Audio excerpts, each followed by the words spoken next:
अच्छा सर, एकटा बात के बराबर चर्चा हो अपनहु प्रसंग में कह दिलिए, भले ही हम कह देबै कहलिए जे तारेकू आ बारजनकू में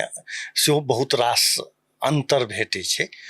ईटा प्रसंग भ गेलै, लेकिन किछ विषय सीरियस विषय, अच्छा ओ विषय होइत रहे छै, कहियो काल के अपने कहैत रहे छियै बेसी एत के नेपाल के देश के लोक वो बेसी प्रयोग करै छै मैथिली के, एना एना किया भ रहल छै? पेंडोराज बॉक्स खोल देलिए, ओहि में से तो बहुत निकलत, मच्छर सब निकलत, की निकलत जी। नहीं, हम हाँ ओ जे कहलिए तारेकू बारजनकू से सामान्य बात नहीं छे। अच्छा, ओ ई अछि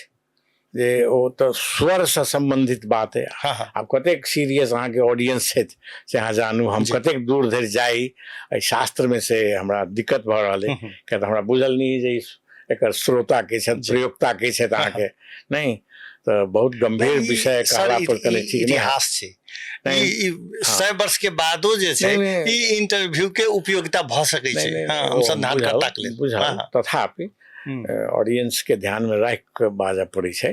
तो हमरा ज्ञात नहीं है, लेकिन एकर संबंध जे छे से स्वर अहाँ के जे भेल, उ अखन अहाँ उ के बात केलौ हैं, अब अहाँ ह्रस्व उ के दीर्घ उ, अब ओहि में आबि गेलौ हैं, टेक्निकल सब छे, तो ओकरा हमरा सब अंग्रेजी भाषा में कहै छे जे वावल लेंथ, ओकर लंबाई होइ छे, हर एक स्वर के लंबाई होइ छे, तो से वावल लेंथ आई भाषा में छे कि नहीं, जी से शास्त्रीय विषय है। ओके,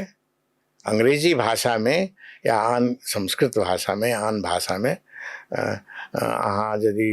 ह्रस्व के जगह पर दीर्घ क देबै तो ओकर दोसर अर्थ भ जायत, जी, आन शब्द भ जेतै ओ।